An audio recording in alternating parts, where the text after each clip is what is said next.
Hello students, welcome to BSKSR classes YouTube channel. Friends, ఈ వీడియోలో general knowledge and general స్టడీస్కి సంబంధించి most important questions యొక్క discussion అయితే చూద్దాము. చాలా ఇంపార్టెంట్ క్వశ్చన్స్ అయితే ఉన్నాయి. రేపు మనకి జరిగేటువంటి ఎగ్జామినేషన్లో అడగడానికి అవకాశం ఉన్నటువంటి క్వశ్చన్స్ ఇవి. సో కాబట్టి ప్రతి ఒక్కరు కూడా చివరి వరకు చూడండి. వీడియో చూస్తున్నటువంటి వారు వీడియోని లైక్ చేసి ఛానల్ని సపోర్ట్ చేయండి. చాలామంది వీడియోస్ చూస్తున్నారు కానీ లైక్ చేయట్లేదు. సో ఈ వీడియోకి ఒక 1000 లైక్స్ అయితే ఎక్స్పెక్ట్ చేస్తున్నాను. ప్రతి ఒక్కరు కూడా లైక్ చేసి మీ ఫ్రెండ్స్కి షేర్ చేస్తే వారికి ఇన్ఫర్మేషన్ తెలుస్తుంది.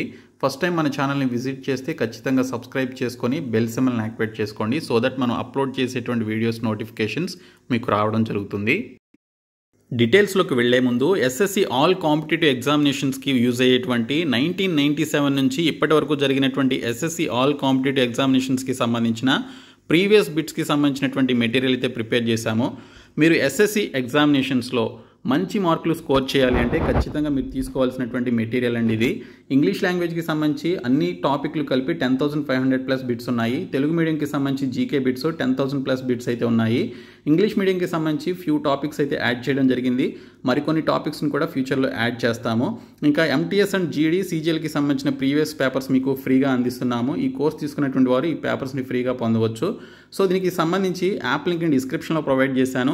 మీరు యాప్ని డౌన్లోడ్ చేసుకొని SSC ఎగ్జామ్స్ అనేటువంటి టాపిక్లోనికి వెళ్ళి మీరు ఈ పర్టికులర్ కోర్స్ని అయితే ఇమీడియట్గా తీసుకోండి. సో మీకు డిస్క్రిప్షన్లో యాప్ లింక్ ఉంటుంది, చూడండి. ఫ్రెండ్స్, ఈ వీడియోలో జీకేకి సంబంధించినటువంటి అన్ని టాపిక్స్కి సంబంధించిన టాప్ 20 క్వశ్చన్స్ అయితే చూద్దాము. ఫస్ట్ క్వశ్చన్ వచ్చేసి, డెంగ్యూ జ్వరం వల్ల మనిషి శరీరంలో ఏది తగ్గుతుంది? Which of these decreases in human body due to dengue fever అని చెప్పేసి అడిగారు. సో దీనికి సంబంధించిన రైట్ ఆన్సర్ వచ్చేసి ప్లేట్లెట్స్ అండి. సో మనకి డెంగ్యూ ఫీవర్ వచ్చినప్పుడు, ఓకే, డెంగ్యూ దేని వల్ల వస్తుందండి? వైరస్ వల్ల వస్తుంది. ఓకే, డెంగ్యూ ఫీవర్ అనేది వైరస్ వల్ల వస్తుంది. సో డెంగ్యూ ఫీవర్ వచ్చినప్పుడు మనకి ఆ డెంగ్యూ అనేది మన బాడీలో ఉండేటువంటి బోన్ మ్యారో ఏదైతే ఉంటుందో, ఓకే, అంటే ఎముక మజ్జ అని చెప్పేసి అంటాం కదా. సో ఇది ఎముక అనుకుంటే లోపల మనకి బోన్ మ్యారో ఉంటుంది, ఎముక మజ్జ ఉంటుంది. సో ఆ ఎముక మజ్జలోనే కదా మనకి ప్లేట్లెట్స్ అనేవి రిలీజ్ అవుతాయి. సో ఎముక మజ్జ మనకి బోన్ మ్యారో అనేది మనకి ఈ ప్లేట్లెట్స్ని ప్రొడ్యూస్ చేసేటువంటి ఒక ప్లేస్ అనమాట. సో ఆ ప్లేస్లోనే ఈ డెంగ్యూ అనేటువంటి వైరస్ ఎక్కువ ప్రభావం అయితే చూపిస్తుంది. అలాంటి టైంలో ఆ బోన్ మ్యారో నుంచి, ఎముక మజ్జ నుంచి మనకి ప్లేట్లెట్స్ అనేవి రిలీజ్ అవ్వడం తగ్గిపోతాయి. కాబట్టి డెంగ్యూ అనేటువంటి వైరస్ ప్రభావం వల్ల మనకి ఇక్కడ చూసుకున్నట్లయితే ఈ ప్లేట్లెట్స్ అనేవి తగ్గిపోతాయి. అందువల్ల మనిషి చాలా వీక్ అయిపోతాడు. సో అలాంటి సిచ్యువేషన్లోనే డాక్టర్స్ మనకి ఈ ప్లేట్లెట్స్ పెరగడానికి సంబంధించి న్యాచురల్ రెమెడీస్ అయినటువంటి ఈ పపాయ జ్యూస్ తాగడం కానీ, లేకపోతే పపాయ ఆకుల జ్యూస్ తాగమని వాళ్ళు మనకి సజెషన్ ఇస్తారు. అండ్ ట్యాబ్లెట్స్ కూడా మనకి రాయడం జరుగుతుంది. అప్పుడు అక్కడ ఉన్నటువంటి వైరస్, ఆ డెంగ్యూ వైరస్ అనేది నశించి మనకి ఈ ప్లేట్లెట్స్ అనేవి ఇంప్రూవ్ కావడం జరుగుతుంది. సో ఇక్కడ చూసుకున్నట్లయితే మనకి ఈ క్వశ్చన్కి సంబంధించిన రైట్ ఆన్సర్ వచ్చేసి ఆప్షన్ బి అనమాట. డెంగ్యూ జ్వరం ప్లేట్లెట్ల సంఖ్య తగ్గడానికి కారణమవుతుంది. దీనిని థ్రోంబోసైటోపెనియా అని కూడా అంటారు. ఓకే, అలా ప్లేట్లెట్లు తగ్గడాన్ని ఏమంటారు అంటే థ్రోంబోసైటోపెనియా అని కూడా పిలుస్తారు. ఎందుకంటే డెంగ్యూ వైరస్ నేరుగా ఎముక మజ్జను ప్రభావితం చేస్తుంది. ఇక్కడ ప్లేట్లెట్ల ఉత్పత్తి అవుతాయి కాబట్టి, మరియు రక్త ప్రవాహంలో ప్లేట్లెట్ల నాశనాన్ని కూడా ఇది పెంచుతుందన్నమాట. సో అందువల్ల మనం డెంగ్యూ ఫీవర్ వచ్చినప్పుడు మనకి ప్లేట్లెట్స్ అనేవి బాగా తగ్గిపోయాయని చెప్పేసి డాక్టర్స్ అయితే మనకి చెప్తూ ఉంటారు. సో ఇక్కడ మీరు చూడండి, ఇది డెంగ్యూ అనేది వైరస్ అనమాట. ఇది మన బోన్ మ్యారో. సో బోన్ లోపల ఉండేటువంటి మ్యారో ఇది. సో ఆ బోన్ మ్యారో పైన ఈ డెంగ్యూ వైరస్ ప్రభావం చూపించడం వల్ల ఆ బోన్ మ్యారో నుంచి, ఎముక మజ్జ నుంచి రిలీజ్ అయ్యేటువంటి ప్లేట్లెట్ల సంఖ్య అనేది తగ్గిపోతూ ఉంటుంది. ఓకే, సో డెంగ్యూ జ్వరం వచ్చినప్పుడు మనిషి శరీరంలో ఏది ఎఫెక్ట్ అవుతుంది అంటే బాగా బోన్ మ్యారో నుంచి రిలీజ్ అయ్యేటువంటి ప్లేట్లెట్స్ యొక్క సంఖ్య అనేది తగ్గడం అనమాట. ఓకే, నెక్స్ట్ క్వశ్చన్ వచ్చేసి, కింది వాటిలో ఏది క్యాన్సర్కు కారణమవుతుంది మరియు దాని తీవ్రత మరియు ఉపయోగంపై ఆధారపడి క్యాన్సర్ నయం చేయగలదు? ఓకే, ఇక్కడ మెన్షన్ చేసినటువంటి ఆప్షన్స్లో ఒక దాని వల్ల క్యాన్సర్ వస్తుంది and at the same time cancer కూడా నయం అవుతుంది అని చెప్పేసి ఇక్కడ క్వశ్చన్ అయితే అడిగారు. Which of the following can cause cancer as well as cure it depending upon it's intensity and use అని చెప్పేసి ఇచ్చారు. సో అది యూజ్ చేయడం వల్ల, దాని యొక్క తీవ్రత వల్ల అయితే క్యాన్సర్ తగ్గుతుంది లేదా క్యాన్సర్ అనేది వస్తుంది. సో అదేంటనేది చూస్తే మనకి అయోనైజ్డ్ రేడియేషన్ అనమాట. సో దీన్ని అయోనైజ్డ్ రేడియేషన్ అని చెప్పేసి అంటారు. ఈ అయోనైజ్డ్ రేడియేషన్ అనేది మనం ఉపయోగించడం వల్ల అయితే మన బాడీలో ఉన్నటువంటి క్యాన్సర్ సెల్స్ అనేవి నశించి క్యాన్సర్ అనేది తగ్గుతుంది, లేదా ఈ అయోనైజ్డ్ రేడియేషన్ యూజ్ చేయడం వల్ల సో దీనికి సంబంధించి మన బాడీలో ఉన్నటువంటి డిఎన్ఏ పైన ప్రభావం పడి అది మ్యూటేషన్కి లీడ్ చేస్తుంది. సో దానివల్ల మనకి క్యాన్సర్ వచ్చే అవకాశం కూడా ఉంటుంది. సో ఇక్కడ మీరు దీనికి సంబంధించి right answer option A. Ionised radiation దాని తీవ్రత మరియు వినియోగాన్ని బట్టి క్యాన్సర్కు కారణం కావచ్చు లేదా నయం చేయవచ్చు అనమాట. దాని యొక్క తీవ్రతను బట్టి ఇక్కడ మనకి క్యాన్సర్ వస్తుందా లేదా అనేది డిపెండ్ అయి ఉంటుంది. సో అసలు క్యాన్సర్ ఎందుకు వస్తుందనేది చూస్తే ఈ అయోనైజ్డ్ రేడియేషన్ యూజ్ చేయడం వల్ల సో ఇది డిఎన్ఏని డ్యామేజ్ చేస్తుందండి. సో దానివల్ల జెనెటిక్ మ్యూటేషన్ జరిగి మనకి క్యాన్సర్ వచ్చే అవకాశం అయితే ఉంటుంది. అదే అయోనైజ్డ్ రేడియేషన్ అనేది ఏ విధంగా క్యాన్సర్ని తగ్గిస్తుంది అనేది చూసుకుంటే సో మనకి ఈ అయోనైజ్డ్ రేడియేషన్ అనేది మన క్యాన్సర్ ట్యూమర్స్ని డిస్ట్రాయ్ చేస్తుంది.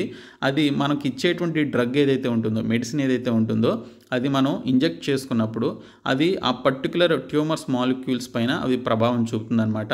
సో దీనికి సంబంధించి ఈ రేడియేషన్ వల్ల ఆ పర్టికులర్ క్యాన్సర్ సెల్స్ అనేవి నశిస్తాయి కాబట్టి సో దానివల్ల మనకి క్యాన్సర్ తగ్గే అవకాశం అయితే ఉంటుంది. సో మనం ఆ అయోనైజ్డ్ రేడియేషన్ యూజ్ చేసేటువంటి ఇంటెన్సిటీ వల్ల తీవ్రతని బట్టి బేస్ చేసుకొని మనకి ఐదర్ క్యాన్సర్ రావచ్చు లేదా క్యాన్సర్ అనేది నయం కావచ్చు. ఓకే, నెక్స్ట్ క్వశ్చన్ వచ్చేసి కింది పరిమాణాల్లో ఏది రిక్టర్ స్కేల్పై కొలుస్తారు? Which of the following quantities is measured on the Richter scale అని చెప్పేసి ఇచ్చారు. సో దీనికి సంబంధించి చూసుకుంటే రిక్టర్ స్కేల్ అనేది చూసుకుంటే మనకి ఆర్త్క్వాక్ వచ్చినప్పుడు భూకంపం యొక్క తీవ్రతని కొలవడానికి సంబంధించి మనం రిక్టర్ స్కేల్ని యూజ్ చేయడం జరుగుతుంది. సో ఆప్షన్ ఏ అనేది దీనికి సంబంధించిన right answer. So Richter scale భూకంపం యొక్క తీవ్రత లేదా తీవ్రతను కొలవడానికి ఉపయోగిస్తారనమాట. సో ఇక్కడ మనకి ఈ విధంగా రిక్టర్ స్కేల్ అనేది భూకంపం యొక్క తీవ్రత ఇంటెన్సిటీ ఆఫ్ ఎన్ అర్త్క్వాక్ ఏ విధంగా ఉందనేది చూపిస్తుంది. సో దాని యొక్క తీవ్రత 5 దాటింది అంటే మనకి ఆ పర్టికులర్ రిక్టర్ స్కేల్ మీద కనుక దాని యొక్క మెజర్మెంట్ 5 కనుక దాటింది అంటే మనకి ఖచ్చితంగా భూకంపం అనేది తీవ్రత పెరుగుతుంది అని మనం చెప్పుకోవచ్చు. ఇక్కడ మీరు గ్రాఫ్లో చూడొచ్చు ఇక్కడ. సో రిక్టర్ మ్యాగ్నిట్యూడ్ కనుక పెరుగుతూ పోయింది అంటే ఓకే 5 దాటింది అంటే 6 నుంచి ఇంకా డేంజర్ అనమాట. 7, 8, 9 వచ్చింది అంటే పెద్ద కొలాప్స్ అనే చెప్పుకోవచ్చు. జపాన్ లాంటి దేశాల్లో, ఇండోనేషియా లాంటి దేశాల్లో అండ్ రీసెంట్గా మనకి ఫ్యూ ఇయర్స్ బ్యాక్ నేపాల్లో కూడా వచ్చింది. సో ఈ పర్టికులర్ భూకంపం ఎందుకు వస్తుంది అయ్యా అంటే మనకి సీస్మిక్ వేవ్స్ ఏవైతే ఉంటాయో ఆ సీస్మిక్ వేవ్స్ ప్రభావం వల్ల మనకి టెక్టోనిక్ ప్లేట్స్ ఏవైతే ఉంటాయో వాటి యొక్క మూమెంట్స్ వల్ల టెక్టోనిక్ ప్లేట్స్ ఏవైతే ఉంటాయో వాటి యొక్క మూమెంట్స్ వల్ల భూమి లోపల జరిగేటువంటి కదలికల వల్ల మనకి భూకంపం అనేది రావడం జరుగుతుంది. సో టెక్టోనిక్ ప్లేట్స్ ఎప్పుడైతే పైకి కిందకి మూవ్ అవుతాయో భూమి లోపల పొరల్లో ఆ ప్లేట్స్ మూమెంట్ వల్ల మనకి భూకంపం అయితే రావడం జరుగుతుంది. సో అవి ఎంత తీవ్రంగా మూవ్ అయితే వాటి యొక్క గ్రాఫ్ అనేది పెరుగుతూ పోతుందన్నమాట. సో భూకంప తీవ్రతను కొలవడానికి రిక్టర్ స్కేల్ని యూజ్ చేస్తారు. ఓకే, నెక్స్ట్ క్వశ్చన్ వచ్చేసి సోనార్ని ఎక్కువగా ఎవరు ఉపయోగిస్తారు? Sonar is mostly used by అని చెప్పేసి అడిగారు. ఇంజనీర్సా, వ్యోమగాముల, వైద్యుల, నావిగేటర్లు అండి.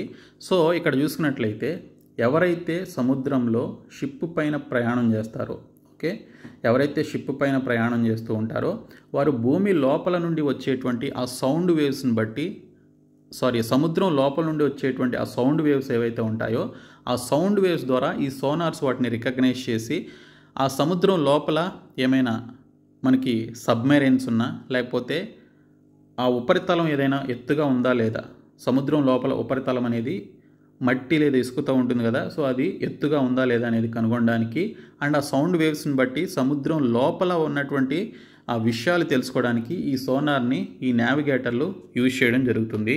కాబట్టి దీనికి సంబంధించిన right answer option D.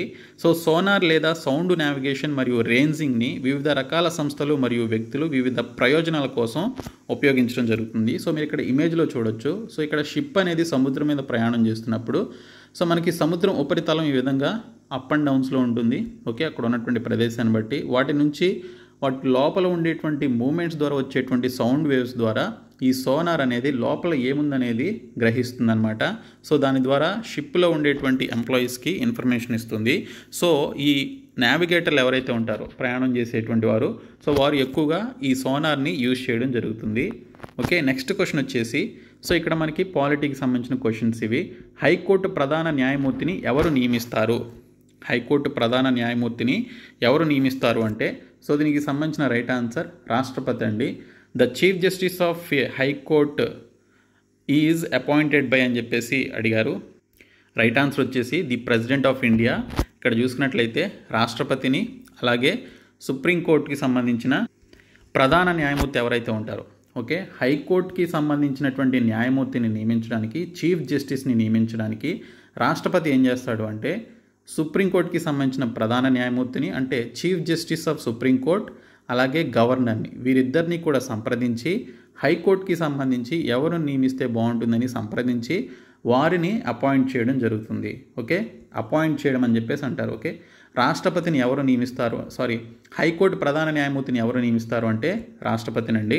So ఇక్కడ మీరు చూడొచ్చు, హైకోర్టులో న్యాయమూర్తులను భారత రాష్ట్రపతి, భారత ప్రధాన న్యాయమూర్తి మరియు రాష్ట్ర గవర్నర్తో సంప్రదించి, భారత రాష్ట్రపతి ఏం చేస్తారు అంటే భారత ప్రధాన న్యాయమూర్తితో అలాగే రాష్ట్ర గవర్నర్తో వీరిద్దరితో సంప్రదించి రాష్ట్రపతి హైకోర్టుకి సంబంధించినటువంటి ప్రధాన న్యాయమూర్తిని నియమించడం జరుగుతుంది. అలాగే సుప్రీంకోర్టులో ఉండేటువంటి జడ్జెస్ ఎవరైతే ఉంటారో, ఓకే, సుప్రీంకోర్టులో ఉండేటువంటి జడ్జెస్ని కూడా అపాయింట్ చేసేది ఎవరయ్యా అంటే రాష్ట్రపతి.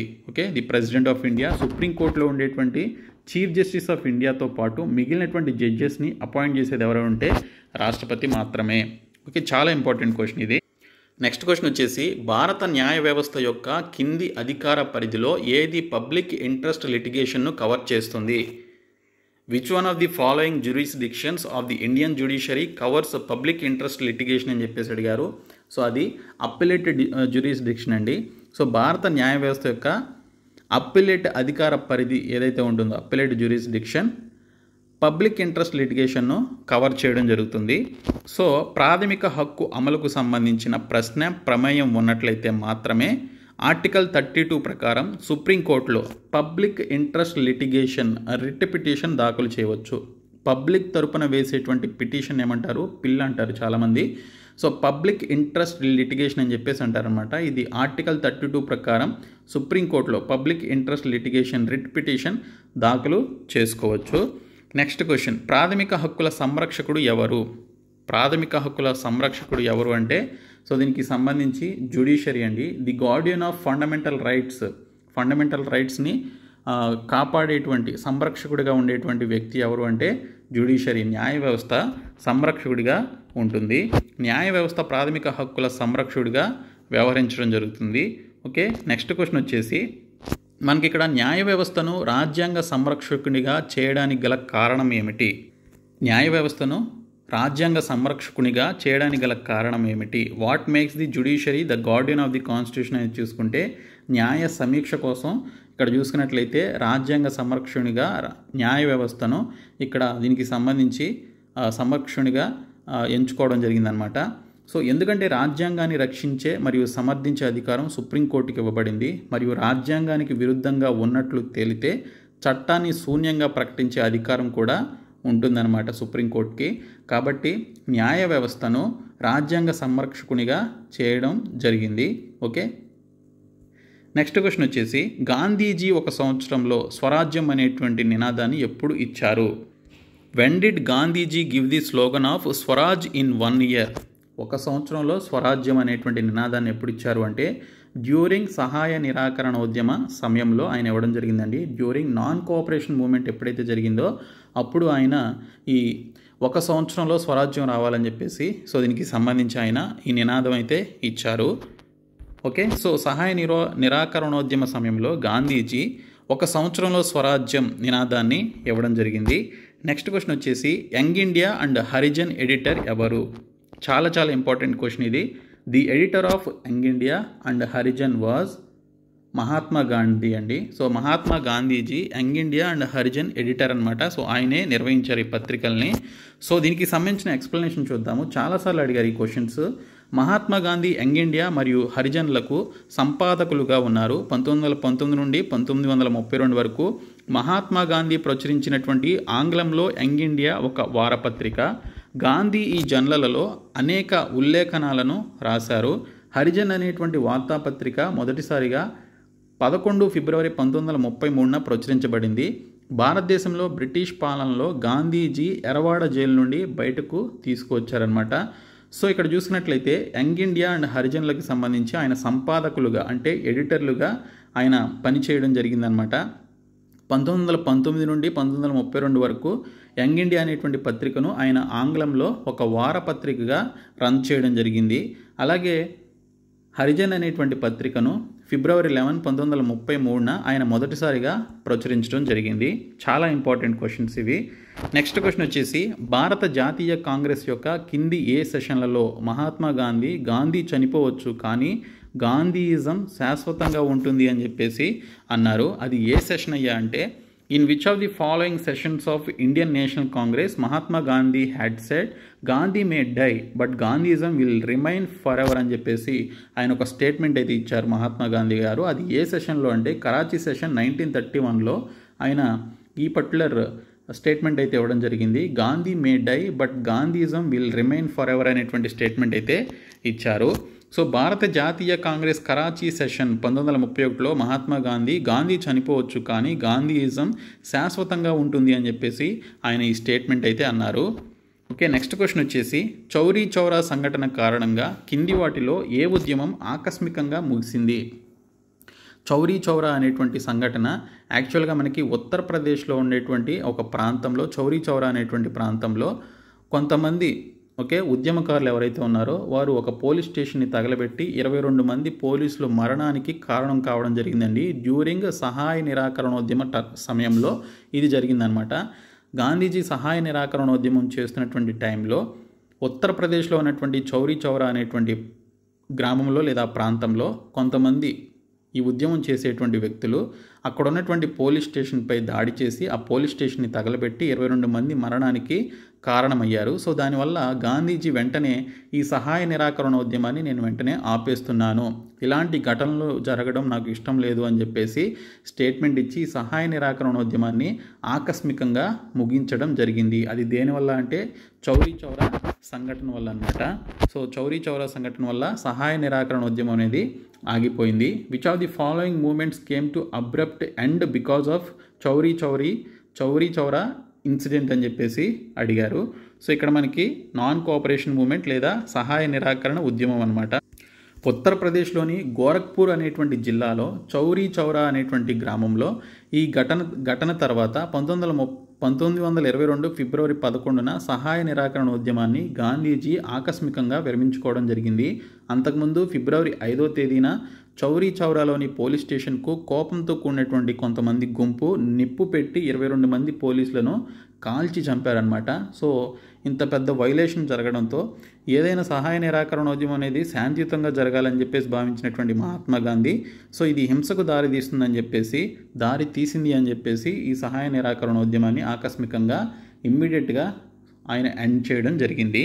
ఓకే, నెక్స్ట్ క్వశ్చన్ వచ్చేసి భూకంపాలు ఎందుకు వస్తాయి? భూకంపాలు ఎందుకు వస్తాయి అంటే ఇక్కడ చూసినట్లయితే టెక్టోనిజం వల్ల వస్తాయండి. అర్త్క్వాక్స్ ఆర్ కాజ్డ్ బై టెక్టోనిజం. భూమి లోపల ఉండేటువంటి టెక్టోనిక్ ప్లేట్స్ ఏవైతే ఉంటాయో వాటి యొక్క మూమెంట్ వల్ల మనకి పైకి కిందకి మూవ్ అవ్వడం వల్ల మనకి భూకంపాలు అనేవి రావడం జరుగుతుంది. అదే సముద్రం లోపల కనుక భూకంపాలు వస్తే ఈ టెక్టోనిక్ ప్లేట్స్ మూవ్ అవ్వడం వల్ల మనకి సునామీలు అయితే రావడం జరుగుతుంది. ఓకే, ఇక్కడ మీరు దీనికి సంబంధించిన ఎక్స్ప్లెనేషన్ చూడొచ్చు. భూకంపాలు భూమి యొక్క క్రస్ట్లో ఆకస్మిక శక్తిని విడుదల చేయడం వల్ల భూకంప తరంగాలను సృష్టిస్తాయి. చాలా వరకు ప్లేట్ సరిహద్దుల వెంట జరుగుతాయి. టెక్టోనిక్ భూకంపాలు భూమిలో ఎక్కడైనా సంభవిస్తాయి. అక్కడ ఫాల్ట్ ప్లేస్తో పాటు ఫ్రాక్చర్ వ్యాప్తిని నడపడానికి తగినంత సాగే స్ట్రెయిన్ ఎనర్జీ నిల్వ ఉంటుంది. ఓకే, సో ఇక్కడ చూసినట్లయితే మనకి ఇక్కడ ఒకసారి గ్రాఫ్ చూడండి, ఈ ఇమేజ్ చూడండి మీరు. సో ఇక్కడ మనకి ఈ పాయింట్ని ఏదైతే మనకి ఈ ఫోకస్ అని చెప్పేసి ఉందో ఆ పాయింట్ని అంటే భూకంపం రావడానికి ప్రారంభమైనటువంటి ఆ భూమి లోపల ఉన్నటువంటి పాయింట్ని ఫోకస్ అని చెప్పేసి అంటారు ఇంగ్లీష్లో. ఓకే, ఇక్కడ మనకి సీస్మిక్ వేవ్స్ అనేవి ఈ ఫోకస్ నుంచి రావడం జరుగుతుంది. అవి 360 డిగ్రీస్లో అవి స్ప్రెడ్ అవుతాయి. భూమి లోపల ఏం జరిగినా కూడా భూమి పైకి ఆ వేవ్స్ వచ్చినప్పుడు ఆ పర్టికులర్ భూమి ఏమవుతుందంటే పైకి కిందకి మూవ్ అవుతుందన్నమాట. సో అది దేనివల్ల అంటే లోపల ఉండేటువంటి టెక్టోనిక్ ప్లేట్స్ యొక్క మూమెంట్ వల్ల ఈ సీస్మిక్ వేవ్స్ మన పైన ఉన్నటువంటి ఉపరితలం కదిలేలాగా చేస్తుంది. దానివల్ల భూమిపైన ఉన్నటువంటి కొండలు కావచ్చు, ఇళ్ళు కావచ్చు, రోడ్లు కావచ్చు, ఏమైనా కూడా బాగా ధ్వంసం అయితే జరుగుతాయి. ఓకే, భూకంపాలు ఎందుకు వస్తాయి అంటే టెక్టోనిజం అనేటువంటి ఒక పర్టికులర్ థింగ్ జరగడం వల్ల, భూమి లోపల జరగడం వల్ల మనకి భూకంపాలు అయితే రావడం జరుగుతుంది. నెక్స్ట్ క్వశ్చన్ వచ్చేసి భూమి లోపలి పొరను ఏమంటారు? భూమి లోపల ఉండేటువంటి పొరను ఏమంటారు? The innermost layer of the earth is known as asthenosphere అని చెప్పేసి అంటారండి. ఆస్థనోస్పియర్ అని చెప్పేసి అంటారు. సో లోపలి కోర్ భూమి యొక్క అంతర్గత భౌతిక పొర అనమాట. ఆస్థనోస్పియర్ అనేది భూమి యొక్క ఎగువ మ్యాంటిల్ యొక్క అత్యంత జిగట, అలాగే యాంత్రికంగా బలహీనమైన మరియు డక్టిలీ డిఫార్మింగ్ ప్రాంతం ఇది. సో ఇది లిథియోస్పియర్ క్రింద ఉపరితలం నుండి 100 మరియు 200 కిలోమీటర్ల లోతులో ఉంటుంది, కానీ బహుశా 700 కిలోమీటర్ల లోతు వరకు విస్తరించి ఉండవచ్చు అనమాట. సో ఇక్కడ మీరు చూడొచ్చు. సో ఇక్కడ మీరు ఇమేజ్ని ఒకసారి గమనించినట్లయితే మనకి ఆస్థనోస్పియర్, లిథోస్పియర్ అని చెప్పేసి ఉన్నాయి చూడండి. ఇక్కడ పింక్ కలర్లో ఉన్నటువంటి, పింక్ కాదు ఆరెంజ్ కలర్లో ఉన్నటువంటి ప్రాంతమే మనకిది ఆస్థనోస్పియర్ అనమాట. భూమి లోపలి పొరను ఏమంటారు అంటే ఆస్థనోస్పియర్ అని చెప్పేసి అంటారు. మెసోస్పియర్ అని, అవుటర్ కోర్ అని, ఇన్నర్ కోర్ అని చెప్పేసి ఉంటాయి. లోపల ఉండేదాన్ని ఇన్నర్ కోర్ అంటారు, దీన్ని అవుటర్ కోర్ అంటారు, దీన్ని మెసోస్పియర్ అంటారు. ఈ ఆరెంజ్ కలర్లో ఉన్నదాన్ని ఆస్థనోస్పియర్ అంటారు, పైన ఉన్నటువంటి దాన్ని లిథోస్పియర్ అని చెప్పేసి అంటారు. ఇంకా టాప్ మోస్ట్ లేయర్ని క్రస్ట్ అని చెప్పేసి పిలుస్తారనమాట. దీన్ని క్రస్ట్ అని చెప్పేసి అంటారు. ఓకే, సో మీరు ఒకసారి యూట్యూబ్లో ఈ వీడియోని జూమ్ చేస్తే మీకు క్లియర్గా కనిపిస్తుంది. అర్థమైంది కదా? సో భూమి లోపలి పొరను ఏమంటారు అంటే ఆస్థనోస్పియర్ అని చెప్పేసి అంటారు. ఇది లిథోస్పియర్ కింద ఉంటుంది. ఆస్థనోస్పియర్ కింద ఏముంటుంది అంటే మెసోస్పియర్ ఉంటుంది, దాని కింద అవుటర్ కోర్ ఉంటుంది, దాని కింద ఇన్నర్ కోర్ ఉంటుంది. సో ఈ విధంగా మనకి భూమి యొక్క పొరలు అనేవి వ్యాప్తి చెంది ఉంటాయి లోపల. నెక్స్ట్ క్వశ్చన్ వచ్చేసి the earth completes 1 rotation on its axis in. భూమి తన అక్షం మీద ఒక భ్రమణాన్ని ఎంత సమయంలో పూర్తి చేస్తుంది? భూమి తన అక్షం మీద తన యొక్క భ్రమణాన్ని ఎంత సమయంలో పూర్తి చేస్తుంది అంటే 24 అవర్స్ కాదండి, 23 గంటల 56 నిమిషాల 4.9 సెకండ్లు అనమాట. 23 గంటల 56 నిమిషాల 4.9 సెకండ్లలో భూమి తన అక్షం మీద ఒక భ్రమణాన్ని, okay, the earth completes 1 rotation on its axis అనమాట. అది ఈ పర్టికులర్ టైంలో ఇది కంప్లీట్ చేయడం జరుగుతుంది. ఓకే, సో భూమి తన అక్షం చుట్టూ సూర్యునికి సంబంధించి 24 గంటల వరకు తిరుగుతుంది. సో ఇక్కడ మీరు ఇమేజ్లో చూడొచ్చు. సో భూమి సూర్యుడి చుట్టూ వచ్చేసి ఓకే 24 గంటలు తిరిగితే, అదే నక్షత్రాలకు సంబంధించి అయితే ప్రతి 23 గంటల 56 నిమిషాల 4 సెకండ్లకు ఒకసారి తిరుగుతుందన్నమాట తన అక్షం చుట్టూ. ఓకే, భూమి పశ్చిమం నుండి వెస్ట్ నుంచి ఈస్ట్కి తిరుగుతుందన్నమాట. ఇది కూడా ఒక క్వశ్చనే. భూమి ఎటువైపు నుండి ఎటువైపుకు తిరుగుతుంది అని చెప్పేసి అడుగుతారు. పశ్చిమం నుండి తూర్పుకు తిరుగుతుంది, వెస్ట్ టు ఈస్ట్ వైపు తిరుగుతుంది. భూమి తన అక్షం చుట్టూ తిరగడం వల్ల ఋతువులు అనేవి ఏర్పడతాయి. ఓకే, ఇక్కడ మీరు ఇమేజ్లో చూడొచ్చు. సూర్యుడి చుట్టూ తిరగడానికి యాక్చువల్గా మనకి ఎన్ని రోజులు పడుతుంది, అలాగే భూమి తన చుట్టూ తాను తిరగడానికి అండ్ ఎంత టైం పడుతుంది, ఈ విధంగా మనకి ఇచ్చారు. మీరు ఇక్కడ గ్రాఫ్లో చూడొచ్చు. నెక్స్ట్ క్వశ్చన్ వచ్చేసి ఉష్ణమండల గడ్డి మైదానం అని వేటిని అంటారు? ఉష్ణమండల గడ్డి మైదానం, the tropical grassland is called savannas అని చెప్పేసి పిలుస్తారండి. ఓకే, సావన్నాస్ అని చెప్పేసి పిలుస్తారు. సావన్నాల మీద లేకపోతే గ్రాస్ ల్యాండ్స్ మీద మనకు ఖచ్చితంగా ఒక క్వశ్చన్ వస్తుంది జాగ్రఫీ నుంచి. మీరు ఆ క్వశ్చన్ అయితే చూసుకోవాలి. సో ఇక్కడ మీరు ఆన్సర్ అయితే చూడొచ్చు. ఉష్ణమండల గడ్డి భూములు సావన్నాస్ భూమధ్య రేఖకు సమీపంలో, అలాగే కర్కాట రేఖ మరియు మకర రేఖ మధ్య ఉన్నాయి. ఇవి ఆఫ్రికాలోని చాలా ప్రాంతాలతో పాటు ఆస్ట్రేలియా, దక్షిణ అమెరికా మరియు భారతదేశంలోని పెద్ద ప్రాంతాలను కవర్ చేస్తాయన్నమాట. సో మీరు ఇక్కడ ఇమేజెస్ అయితే చూడొచ్చు. సో మనకి లైట్ గ్రీన్లో ఉన్నటువంటి ప్రాంతం అంతా కూడా మనకి సావన్నా ప్రాంతాలు. సో ఆఫ్రికాలో ఉన్నాయి చూడండి, అలాగే దక్షిణ అమెరికాలో కూడా ఉన్నాయి.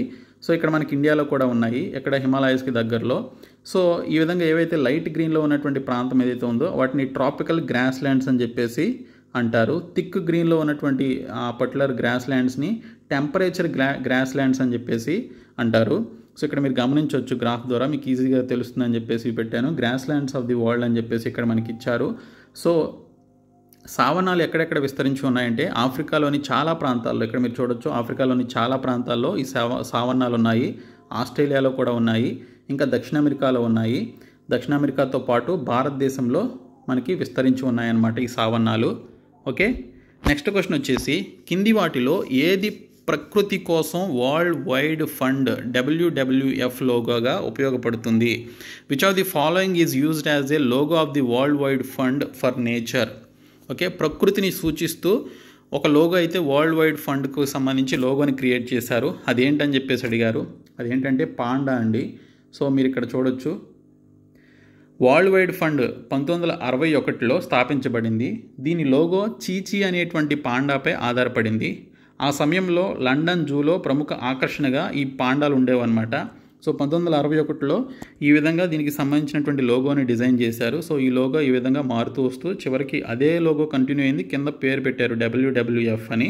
సో ఇది నేచర్ని సూచిస్తూ ఇది 1961లో ఆ సమయంలో లండన్ జూలో ఒక ప్రముఖ ఆకర్షణగా ఉండేదన్నమాట ఈ పాండా. సో అందుకే వరల్డ్ వైడ్ ఫండ్కి సంబంధించి ఈ పాండా పేరు పెట్టారు. దీన్ని చీచీ పాండా అని పిలుస్తారు.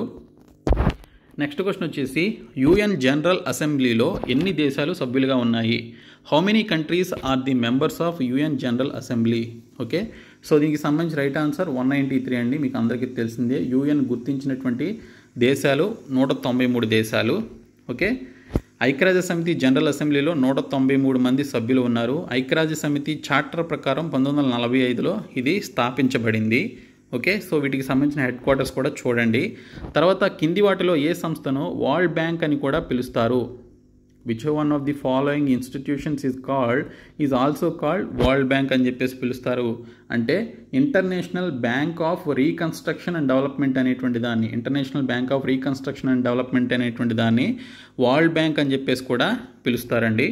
సో ఇక్కడ చూసుకుంటే international bank for reconstruction and development IBRD మరియు దాని రాయితీతో కూడినటువంటి రుణ విభాగమైనటువంటి ఇంటర్నేషనల్ డెవలప్మెంట్ అసోసియేషన్ IDF సమిష్టిగా ప్రపంచ బ్యాంకుగా పిలువబడతాయి. ఈ మూడింటిని కూడా ప్రపంచ బ్యాంకులో ఒక సభ్య సంస్థలుగా చెప్పుకోవచ్చు అనమాట. సో IBRDని వరల్డ్ బ్యాంక్ అని చెప్పేసి కూడా పిలుస్తారు. International bank for reconstruction and development అని అంటారు.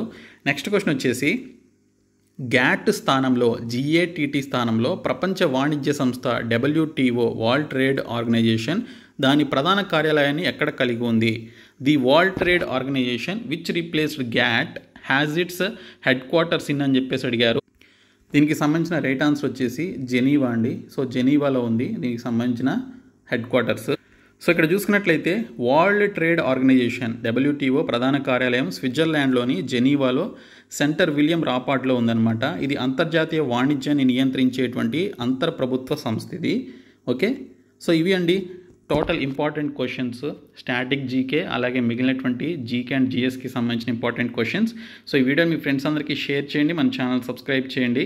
Thank you so much guys.